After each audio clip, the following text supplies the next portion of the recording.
అత్తయ్య రాజీవ్ ఇలా చేస్తున్నాడు? మనమేమో ఆ వర్ష అడ్డు తొలగించుకోవాలని ఆ ముక్కోటమ్మతో చేతులు కలిపాం.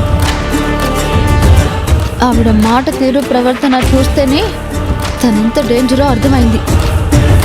రాజీవ్ ఏమో వర్షాన్ని కాపాడటానికి ఆ ముక్కోటమ్మతో గొడవ పడుతున్నాడు.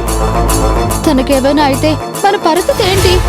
అసలు రాజీవ్ చేసే పనులకు అడ్డు అదుపు లేకుండా పోతుంది. వాడికి ఏమైనా అయితే మనం ఎలా తట్టుకోగలం? అసలు ఆ వర్ష ఏమైపోతే వీడికెందుకు? తను వర్షాన్ని అని నమ్మినట్టు రాజీవ్ మన ముందు నటిస్తున్నాడే తప్ప తనే జ్యోతి అని మనసులో గట్టిగా ఫిక్స్ అయినట్టున్నాడు అత్తయ్య. అందుకే ఇలా చేస్తున్నట్టున్నాడు. రాజీవ్, రాజీవ్ నీకేం కాలేదు కదా? రాజీవ్ నీకేం కాలేదు కదా? శ్రావ్య, నువ్వేం చేస్తున్నావు? ఏం మాట్లాడుతున్నావు? ముక్కోటమ్మతో గొడవ పెట్టుకోవడానికి వెళ్ళావు కదా, నీకేం కాలేదు కదా? నీకేం దెబ్బలు తగలేదు కదా? అయినా వాళ్ళ గొడవల్లో నువ్వెందుకు తలదూరుస్తున్నావు రాజీవ్? అసలే ఆ ముక్కోటమ్మ చాలా డేంజర్ అని విన్నాను. వర్ష ప్రమాదంలో ఉందని తెలిసాక ఎలా వదిలేస్తాను? వెళ్ళి కాపాడకుండా ఎలా ఉంటాను? వర్షని కాపాడడానికి రామరాజున్నాడు, భ్రమరాంబిక గారున్నారు. నువ్వెళ్ళాల్సిన అవసరం ఏంటి? ఆవిడ వెనక ఈ ఊరే ఉంది.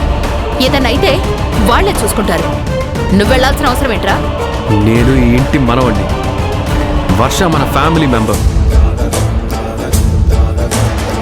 తన కష్టం వచ్చింది కాబట్టి బాధ్యతగా వెళ్ళాను. కవర్ చేయకురా.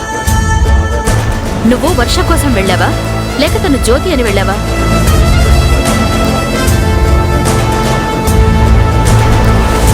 సైలెంట్ గా ఉంటావేంట్రా? తను జ్యోతనే కదా నువ్వు వెళ్ళావు. తనకేమైనా అవుతుందని రిస్క్ చేసావు.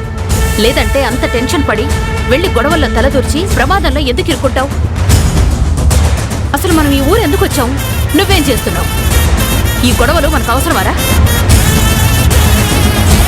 ఏదన్నా ఉంటే మీ నాన్నమ్మ వాళ్ళు చూసుకుంటారు. తను వర్షనే అని నువ్వు నమ్మావని మాతో చెప్పావు కదా. తనేమైపోతే నీకెందుకురా?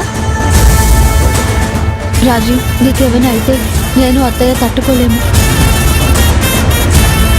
ఇన్నాళ్ళు తను వర్షాన జ్యోతినాన్ని కనిపెట్టడానికి తిరిగావు. మేము ఏమీ అనలేదు. కానీ తన కోసం నువ్వు లేనిపోని ప్రమాదంలో ఇరుక్కుని అనవసరమైన తలనొప్పులు ఎందుకు తెచ్చుకుంటున్నావు? అసలు మనం ఇక్కడి నుంచి వెళ్ళిపోదాం పద రాజీవ్.